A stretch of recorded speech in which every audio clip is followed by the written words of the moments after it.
bendiga, hermanos, hermanas, amigos. Vamos a considerar un tema que le he titulado Conociendo la iglesia que Jesús edificó.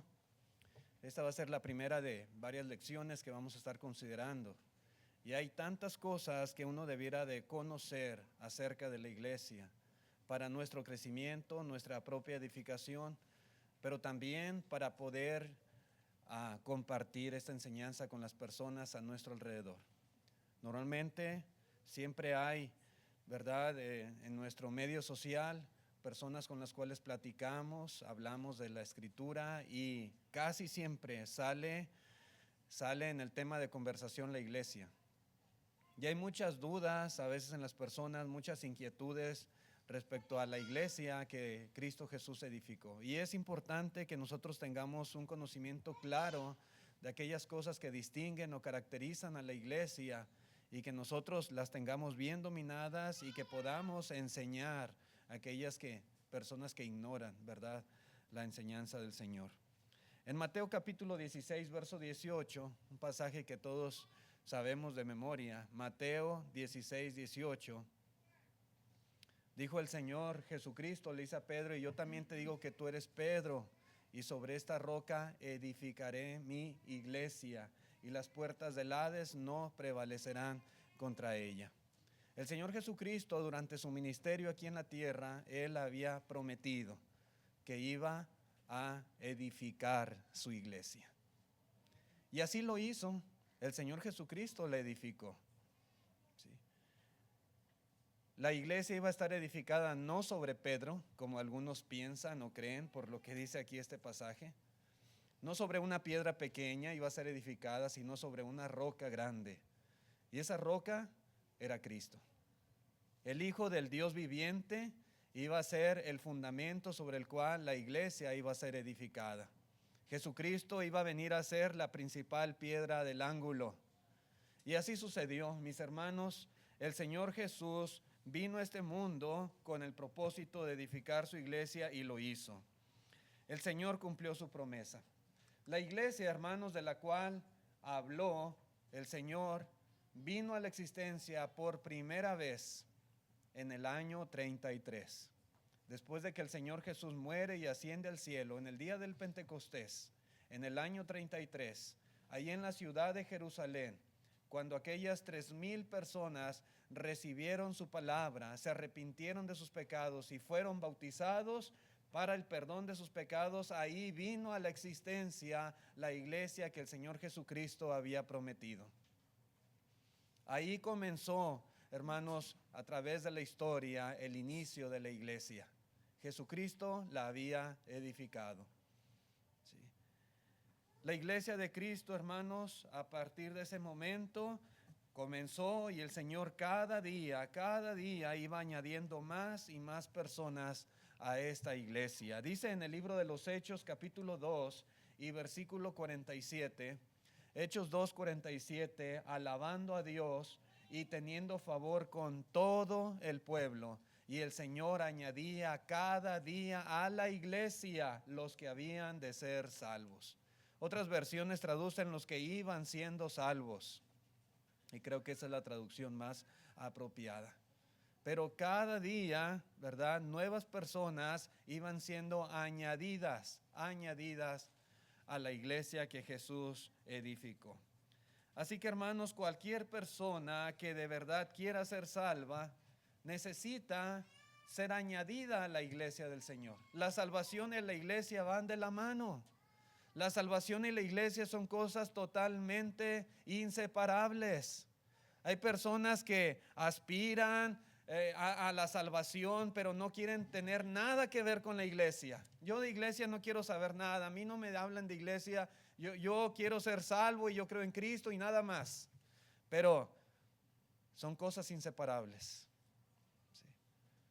La salvación, hermanos, va implícita, ¿verdad?, en la iglesia. El Señor añadía a la iglesia los que iban siendo salvos. En Efesios capítulo 5, versículo 23, dice el apóstol Pablo: porque el marido es cabeza de la mujer, así como Cristo es cabeza de la iglesia, la cual es su cuerpo y Él es su Salvador. ¿Sí? Jesucristo vino a este mundo, dio su vida, acabamos de recordar la muerte de Jesucristo a través del pan, a través del fruto de la vid y a través de la lectura bíblica. Estamos meditando, pero el Señor vino a salvar a su iglesia. ¿Sí? Finalmente Él será el Salvador de su iglesia. No es el Salvador de todas las personas. Él vino a dar su vida para que cualquiera que quiera ser salvo obedezca el plan de salvación y sea añadido a su iglesia, y al final Él llevará a su iglesia y será entregada al Padre Celestial. Así que para ser salvos necesitamos estar dentro de la iglesia que Cristo Jesús edificó. La cuestión es, mis hermanos, ¿cómo puede usted encontrar e identificar esta iglesia que Jesús edificó en el Nuevo Testamento? Eso es algo que toda persona debiera de preocuparle. ¿Cómo puedo identificar y conocer esta iglesia que Jesús prometió edificaría y que vino a la existencia ahí en el libro de los Hechos capítulo 2? ¿Qué estándar de autoridad o doctrina siguió esta iglesia que Cristo Jesús edificó? Son preguntas bien importantes que todos debemos saber la respuesta. Y si no, pues lo vamos a estar considerando a detalle. Yo sé que en la iglesia hay hermanos que tienen muchos años, muchos más que yo inclusive, y hay hermanos que son nuevos en el evangelio. Hay hermanos que han escuchado lecciones acerca de las cosas que identifican a la iglesia, y otros hermanos que tal vez no las han escuchado o muy ligeramente. Pero vamos viendo, hermanos, cosas bien importantes que nos harán conocer de mejor manera la iglesia del Señor. ¿En qué consistía, hermanos, la adoración? ¿En qué consistía la obra de la iglesia? ¿En qué consistía la organización que tenían? ¿En qué consistía la doctrina de salvación y perdón de pecados que ellos predicaban? ¿Lo sabemos? Hay que saberlo. ¿Sí? ¿Cómo se compara el cristianismo moderno con la iglesia que encontramos en el Nuevo Testamento? Hay mucha gente que dice ser cristiana,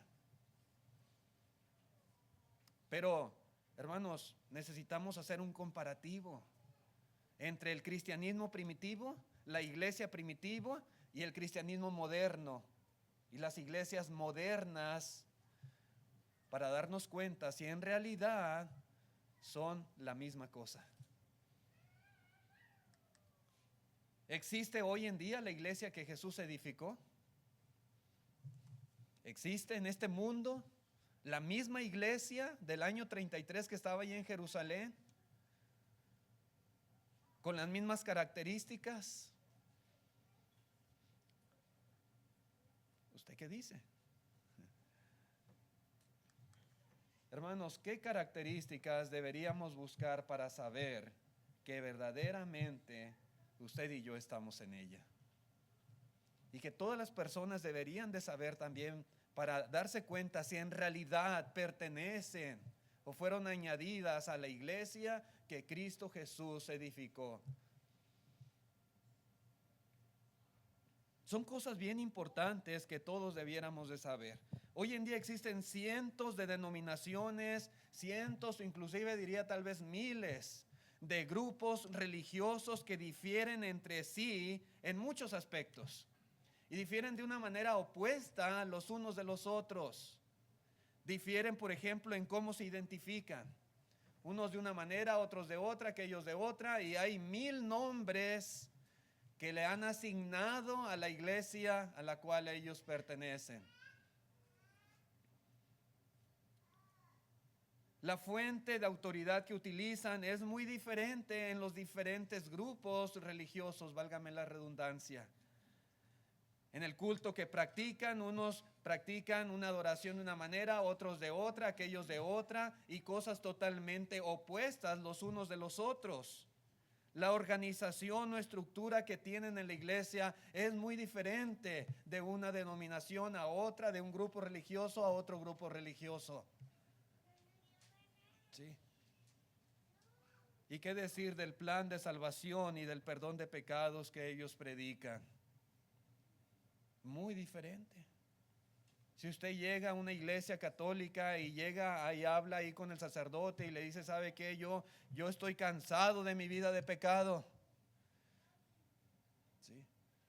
Yo vengo a este lugar buscando a Dios, buscando el perdón de Dios. Yo quiero que usted me diga qué debo de hacer para recibir el perdón de pecados. ¿Qué va a decir? ¿Qué le va a decir? Y si usted llega a una iglesia bautista haciendo las mismas preguntas, ¿qué le van a decir? Y si usted llega a una iglesia apostólica haciendo las mismas preguntas, ¿qué le van a decir?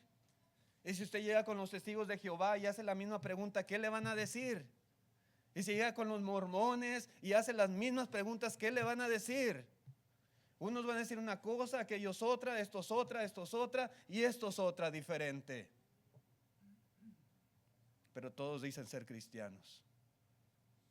Todos dicen tener la verdad. Todos dicen agradar a Dios. ¿Será posible esto?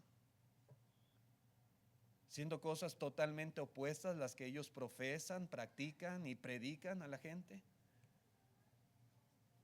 Por eso, ¿qué características deberíamos buscar para saber que verdaderamente estamos en la iglesia que Cristo Jesús edificó?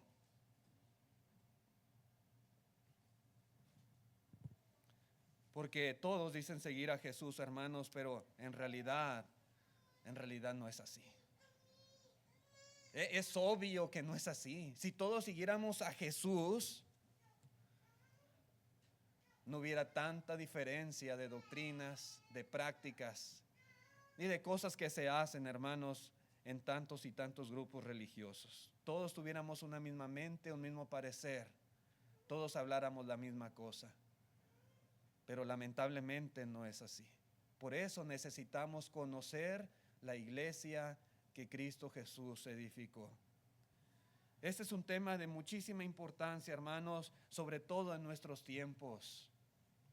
Cuando la iglesia en sus inicios comenzó, sí, había algunos grupos herejes y fueron surgiendo, ¿verdad? Ahí apostasías, ideas totalmente equivocadas, pero no había tanta abundancia como lo hay hoy en día. Sí. En la actualidad se requiere mucho conocer a detalle la iglesia que Cristo Jesús edificó. De ello depende, hermanos, no solo nuestra salvación, sino la salvación de muchas personas. Esto es bien importante.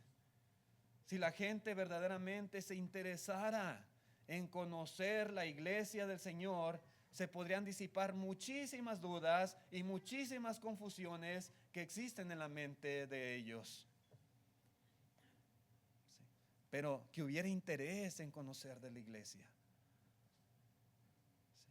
Porque si analizamos lo que la Escritura y particularmente el Nuevo Testamento, donde se nos habla acerca de la iglesia, si analizáramos lo que ahí se enseña, lo que ahí se dice, los ejemplos que tenemos, la enseñanza apostólica a través de las diferentes cartas enviadas a las iglesias, hermanos, otra cosa fuera. Sí, definitivamente. Vamos, hermanos, viendo algunas cosas interesantes y como les decía, pues es un tema algo extenso y no quisiera tampoco, ¿verdad?, ir a la carrera. Vamos viendo a detalle algunos puntos importantes. Primeramente, yo creo que necesitamos entender el concepto de lo que es la iglesia. ¿Sí? ¿Qué es la iglesia? En el Nuevo Testamento, hermanos, y el Nuevo Testamento originalmente fue escrito en el idioma griego, la palabra iglesia es eclesía. ¿Sí? Eclesía, donde la raíz ek significa fuera o fuera de. Y luego la otra palabra kaleo significa llamar. ¿Sí? Llamar fuera de. Literalmente, hermanos, la palabra eclesía significa los llamados fuera. Así. Originalmente, ¿verdad? Es lo que implicaba la palabra en el idioma griego. Se usaba por lo general para describir a un grupo de personas que habían sido llamadas de un lugar a otro. ¿Sí? Eclesía.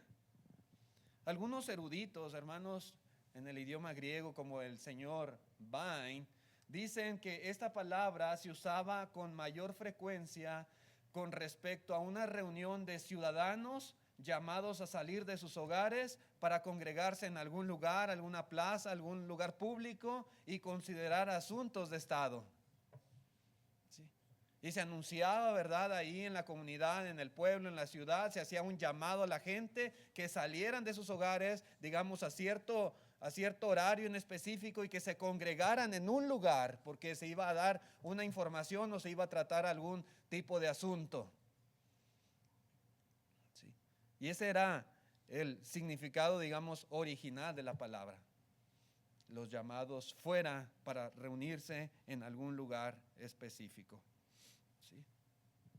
En el libro de los Hechos podemos ver una aplicación de este principio. Hechos 19, versículo 32.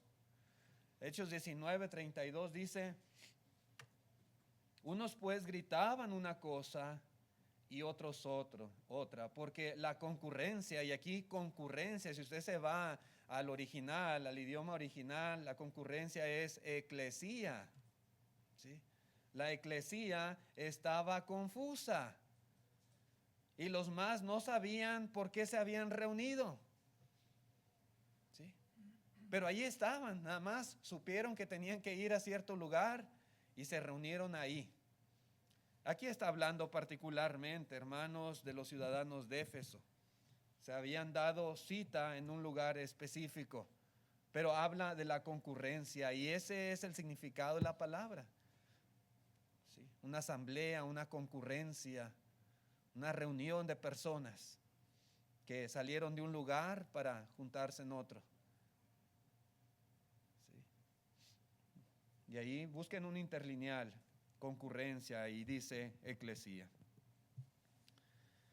Religiosamente hablando, hermanos, religiosamente hablando, la iglesia somos aquellos que hemos salido del mundo para conformar el pueblo de Dios. ¿Sí? Aquí se utiliza en dos sentidos la palabra eclesía. ¿Sí? Un sentido religioso y un sentido no religioso. Usted busca en el Nuevo Testamento, ¿verdad? Y muchas veces va a haber traducido iglesia, pero va a haber muchos textos donde se utiliza la palabra eclesía en un sentido no religioso. No religioso. En este caso en particular que leímos ahorita, pues eclesía hablaba de simplemente una reunión de personas en un lugar ahí en la ciudad de Éfeso. Pero hay muchos pasajes en la Biblia donde la palabra eclesía se utiliza en un sentido religioso, como les acabo de decir. Y religiosamente hablando, hermanos, la iglesia somos aquellos que hemos salido del mundo para conformar el pueblo de Dios. En ese sentido, hermanos, debemos entender cuando leemos la palabra iglesia, ¿sí? Los llamados fuera. Dios nos ha rescatado del mundo, hemos salido del mundo, hemos dejado el pecado para venir ahora a formar parte del pueblo de Dios, ¿sí? Con el cual tenemos comunión, ¿verdad? Local y también, hermanos, con otros miembros de la iglesia en diferentes partes del mundo. Ahorita el hermano Wayne hablaba en su oración acerca de aquellos hermanos con los cuales tenemos comunión alrededor del mundo, en México, en Guatemala, en Nicaragua, en El Salvador, en Venezuela, en Cuba, etcétera, a través, hermanos, de la ofrenda. ¿Sí?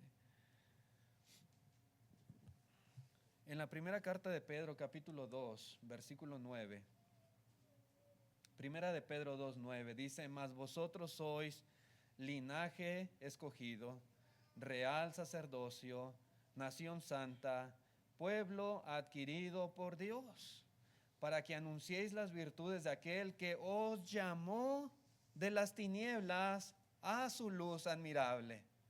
Y aquí se ve implícito el concepto de lo que es eclesía, los llamados fuera. Hemos sido llamados por Dios, llamados por su palabra, llamados por el Evangelio, para salir de las tinieblas y venir a su luz admirable. Vosotros que en otro tiempo no erais pueblo, pero ahora sois pueblo en Dios, que en otro tiempo no habías alcanzado misericordia, pero ahora habéis alcanzado misericordia. Sí. No teníamos en ese sentido, hermanos, nosotros parte con el pueblo de Dios.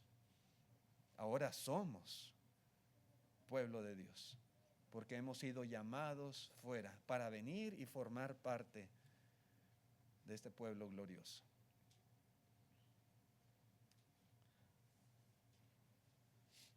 Otro detalle importante, hermanos, es que la palabra eclesía en el Nuevo Testamento es siempre traducida como un sustantivo colectivo.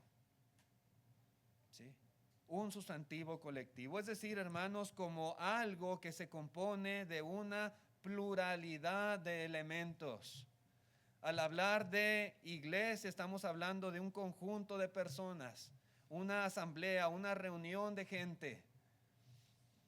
Sí. Así como, hermanos, un rebaño no puede estar conformado por una sola oveja, la iglesia tampoco está conformada por una sola persona. Un rebaño es una pluralidad de ovejas, la iglesia es una pluralidad de personas. Es un sustantivo colectivo, eclesía.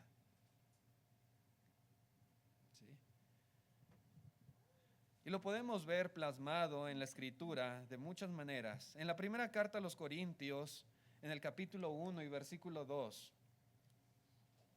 dice el apóstol Pablo a la iglesia de Dios que está en Corinto, a los santificados en Cristo Jesús, llamados a ser santos con todos los que en cualquier lugar invocan el nombre de nuestro Señor Jesucristo, Señor de ellos y nuestro. El apóstol Pablo está dirigiendo esta carta a la iglesia de Dios que está en Corinto y al mismo tiempo a los santificados en Cristo Jesús, llamados a ser santos. ¿Sí? Al dirigir esta carta a la iglesia está dirigiéndola a una pluralidad de personas, a un grupo de cristianos, a un grupo de personas que habían sido salvas de sus pecados y que ahora estaban juntos reuniéndose en la ciudad de Corinto, que trabajaban juntos, que tenían comunión. ¿Sí? Y Pablo se dirige a ellos precisamente a través de esta carta. En el libro de los Hechos, capítulo 20, versículo 28, dice la Escritura que el apóstol Pablo manda llamar a los ancianos de la iglesia en Éfeso para despedirse de ellos porque nunca más volverían a ver su rostro. Y en el verso 28 dice, por tanto, mirad por vosotros y por todo el rebaño en que el Espíritu Santo os ha puesto por obispos para apacentar la iglesia del Señor, la cual Él ganó por su propia sangre. Hermanos, el Espíritu Santo puso a estos hermanos. ¿Sí? El Espíritu Santo os ha puesto. Dios, hermanos, respalda la decisión de la iglesia cuando establece o cuando nombra ciertos ancianos para dirigir, para gobernar en la iglesia local. Y es precisamente lo que está diciendo aquí el apóstol Pablo. El Espíritu Santo los había puesto a este grupo de pastores, de obispos, para apacentar a un grupo de personas salvas de sus pecados que estaban ahora juntos en la ciudad de Éfeso como iglesia. Sí. Aquí hay una pluralidad de personas cuando dice aquí para apacentar la iglesia del Señor. No sabemos cuántos santos, cuántos hermanos había ahí en Éfeso, a cuántos hermanos ellos pastoreaban estos ancianos. Lo cierto es que era una pluralidad de personas, pero que estaban juntos, que habían salido del mundo, habían dejado las tinieblas del pecado y ahora estaban en la luz de Cristo, trabajando en armonía, llevando a cabo la obra del Señor ahí en la ciudad de Éfeso. En el capítulo 8 de este mismo libro, versículo 3, Hechos 8:3 dice, y Saulo asolaba la iglesia. ¿Sí?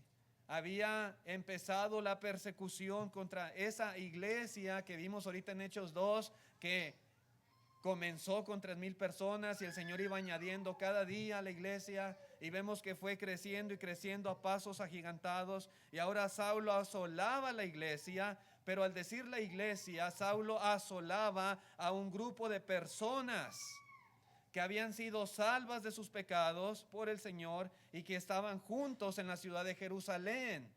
Y dice ahí el verso 3, y entrando casa por casa, arrastraba a hombres y a mujeres y los entregaba en la cárcel.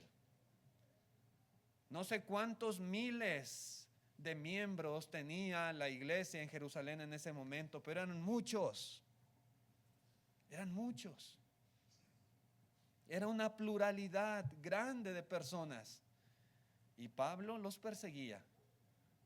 Entraba a sus casas, mis hermanos. ¿Sí?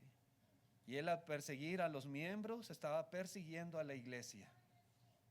Y al perseguir a la iglesia, perseguía a Cristo. Por eso dice el Señor, ¿por qué me persigues? El Señor estaba en el cielo, pero Él le dice, ¿por qué me persigues?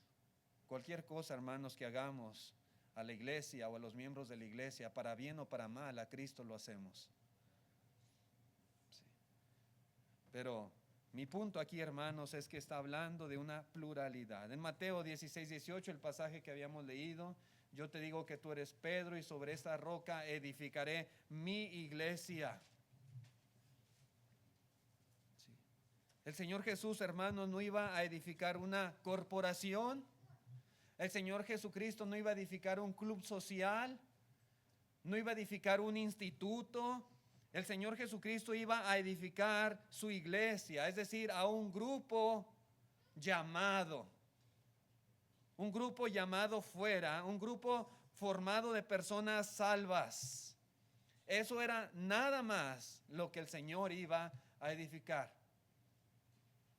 Eso es lo que somos nosotros, la iglesia de Cristo aquí en Odessa, un grupo de personas salvas que hemos sido llamados fuera, que hemos dejado nuestra vida pasada para estar juntos y trabajar juntos en los planes y propósitos de Dios. La iglesia, hermanos, es la gente misma. Siempre que leamos en la Escritura y que consideremos lo que se habla acerca de la iglesia, pensemos en esto. Se refiere a un pueblo salvado de Dios, compuesto por personas. Dios nos ha salvado. Dios ha perdonado nuestros pecados. Dios nos ha sacado de la potestad de las tinieblas y nos ha colocado en el reino de su Hijo Jesucristo. Nos ha añadido a su iglesia. Y esto es lo que debe de estar en nuestro pensamiento siempre, mis hermanos. ¿Por qué digo esto? Porque lamentablemente muchas personas se han equivocado al entender el concepto de la iglesia y hacen aplicaciones que no concuerdan con lo que revela la palabra de Dios. Piensan en iglesia y hay otras cosas diferentes, muy diferentes. Simplemente a un grupo de personas que han sido salvas, que han sido rescatadas y que están juntas, ellos piensan en otras cosas diferentes. Algunos quieren definir a la iglesia como la suma de todas las personas religiosas que existen en el mundo, independientemente de su denominación. Dice la gente que las iglesias son muchos caminos diferentes que llevan al mismo lugar, que llevan al cielo con Dios. Ellos dicen que sin importar a qué grupo pertenezcan, ellos están convencidos de que están en la iglesia que Jesús edificó. Sí. Todas las iglesias son de Dios, dicen ellos. Todas llevan al mismo lugar,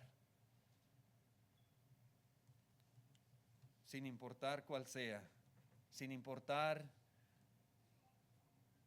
qué fe profesen, sin importar cómo adoren a Dios, sin importar qué organización tengan. Esas cosas no importan. Y no debemos pelear por ese tipo de cuestiones, dicen ellos.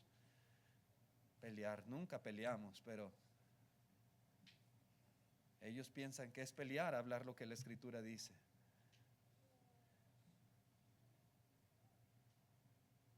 No, hermanos, no es así. Ese es un concepto equivocado de la iglesia del Señor. El simple hecho de ser alguien religioso no quiere decir nada. Este mundo está lleno de gente religiosa. En los tiempos de Cristo había gente religiosa. En los tiempos de Pablo había gente religiosa. Pero no por ser religioso quiere decir que pertenecen a la iglesia que Cristo Jesús edificó. No es así. Por eso el Señor en Mateo 7, versículo 21, pasaje sumamente conocido, Él explica lo siguiente: no todo el que me dice Señor, Señor, entrará en el reino de los cielos. Es decir, no toda persona religiosa, no todo porque declare, ¿verdad?, y enfatice Señor, Señor. Dice, sino el que hace la voluntad de mi Padre que está en los cielos. Y dice el 22, muchos me dirán en aquel día, Señor, Señor, ¿no profetizamos en tu nombre? Y en tu nombre echamos fuera demonios, y en tu nombre hicimos muchos milagros. Gente religiosa. Verso 23, y entonces les declararé, nunca os conocí, apartaos de mí, hacedores de maldad. No, hermanos, el ser religioso no es garantía de que estemos en la iglesia del Señor. No es garantía de que tengamos la aprobación de Dios. No lo es. ¿Sí? La iglesia, hermanos, es el grupo de personas que ha sido llamado por medio del Evangelio a salir del mundo y a pertenecer a Cristo y estar en comunión con Él. Si alguien no obedece a los mandamientos de Dios, si alguien no se sujeta a la voluntad del Padre Celestial, si alguien no ha entregado su vida completamente a Dios, si alguien no ha dejado el mundo para vivir en obediencia al Señor, simple y sencillamente no puede ser parte de la iglesia que Cristo Jesús edificó. No. Las personas se equivocan, ¿verdad?, al interpretar el concepto de lo que es la iglesia. La iglesia no es así.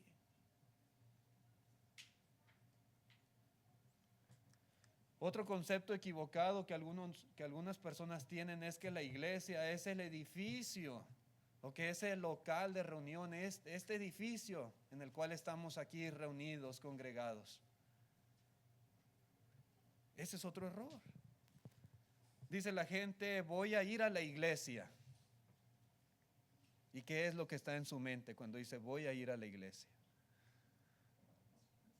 Inclusive a veces nosotros mismos, mis hermanos, y hay que tener cuidado, ¿verdad?, lo que hay en nuestra mente cuando hablamos de esta manera. Decimos a la gente, lo invito a la iglesia. ¿Lo está invitando a dónde? A la iglesia. Y dice la gente, ¿y dónde está la iglesia? ¿Verdad? Pero, hermanos, a veces el pensamiento es el edificio, es el local cuando hablamos de esta manera. ¿Sí? Debemos tener cuidado porque la iglesia no está compuesta, hermanos, de paredes de bloc.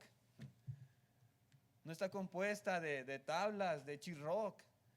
No, esa no es la iglesia, no son los ladrillos que están allá enfrente. Eso no es la iglesia. La iglesia somos nosotros. Este grupo de personas que está aquí reunidos, nosotros somos la iglesia del Señor. Que hemos decidido trabajar juntos aquí en este lugar, en esta comunidad. Llevar a cabo la obra de Dios. Estar en armonía, tener comunión. Sí, hermanos. De allí que nosotros, ¿verdad?, acostumbramos por lo general, ¿verdad?, en las iglesias del Señor, escribir allá afuera para anunciar y para invitar a las personas un rótulo que dice: aquí se reúne la iglesia de Cristo. No dice solamente iglesia de Cristo, porque la gente va a identificar y va a pensar: ahí es la iglesia de Cristo, ese lugar, 430 West Maple, ahí, esa es la iglesia. No, la iglesia somos nosotros. Venimos a este lugar que la iglesia ha afincado, ¿verdad? Los miembros aquí, los que estuvieron hace muchos años aquí, trabajaron, ¿verdad?, levantando paredes y construyendo este edificio para que todas las personas que formamos la iglesia podamos tener un lugar, ¿verdad?, donde protegernos tal vez de las inclemencias del clima y estar aquí para adorar a nuestro Dios. Pero la iglesia somos las personas. Somos nosotros. Aquí se reúne la iglesia de Cristo y esto ayuda a entender a las personas que el edificio no es la iglesia, sino los miembros que están ahí adentro congregados. ¿Sí? Así que cuando leamos en la Biblia, hermanos, algo sobre la iglesia, la referencia obligada es hacia nosotros. ¿Sí? Cuando diga algo de la iglesia, cuando se den instrucciones a la iglesia, hermanos, no estemos pensando en terceras personas, no estemos pensando en diferentes tipos de instituciones o organizaciones, pensemos en nosotros. Se nos dice a nosotros, a mí, a usted, al que está a su lado, ¿verdad? Es para cada uno en particular, para que nosotros sigamos esa dirección que se está dando, porque nosotros somos la iglesia. Dice en Efesios capítulo 5, 27, por ejemplo, dice: a fin de presentársela a sí mismo, una iglesia gloriosa. ¿A quién va dirigido esto? ¿A terceras personas? No, a nosotros. ¿Sí? Que no tuviese mancha, ni arruga, ni cosa semejante. ¿A quién se dice esto? A nosotros, a usted y a mí, sino que fuese santa y sin mancha. Cuando leamos que habla acerca de la iglesia, hermanos, somos nosotros las personas. Usted y yo somos los que debemos demostrar el poder y la gloria de Cristo en nosotros. Lo que ha hecho el Señor en nuestras vidas. Usted y yo, hermanos, somos los que debemos estar sin mancha, sin arruga, sin contaminación, sin cosa semejante. No pensemos independientemente, ¿verdad? Digamos, esto es para la iglesia. No, esto es para mí porque yo soy parte de la iglesia. ¿Sí? Así debemos de ver, hermanos. La iglesia, hermanos, está compuesta de una pluralidad de personas y allí estamos incluidos cada uno de los que estamos en este lugar, que hemos obedecido el Evangelio, que hemos sido salvos de nuestros pecados y que el Señor nos ha añadido a su iglesia.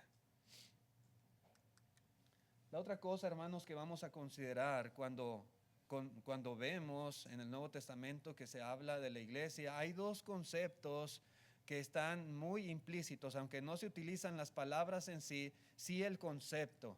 La iglesia, hermanos, de la cual habla el Nuevo Testamento, la podemos encontrar en un sentido universal y en un sentido local también. Y hay diferencias que debemos de conocer. Voy a dejarle aquí a la lección, hermanos. Ya se me acabó el tiempo, son las 11:30 y no conviene ir a la carrera en este tema. Pero ojalá, hermanos, que lo que vamos a estar considerando nos ayude grandemente en nuestra vida, ¿verdad? A confirmar nuestra fe y a poder también compartir esto con las personas. Gracias por su atención a este mensaje. Vamos a estar de pie los que puedan para cantar un himno de invitación. Si hubiese algún amigo, alguna amiga visitante que quiera ser perdonado de sus pecados, que quiera ser salvo, que quiera salir del mundo, que esté escuchando el llamado de Dios que le hace a través de la palabra y de la predicación, quiera dejar la vida de pecado y venir a Cristo y formar parte de la iglesia del Señor, puede hacerlo en este día. Obedezca el Evangelio, confiese a Cristo como su Salvador, arrepentido de sus pecados y sea bautizado para que el Señor le añada a su iglesia. Le invitamos de todo corazón. Nuestro hermano del himno puede pasar.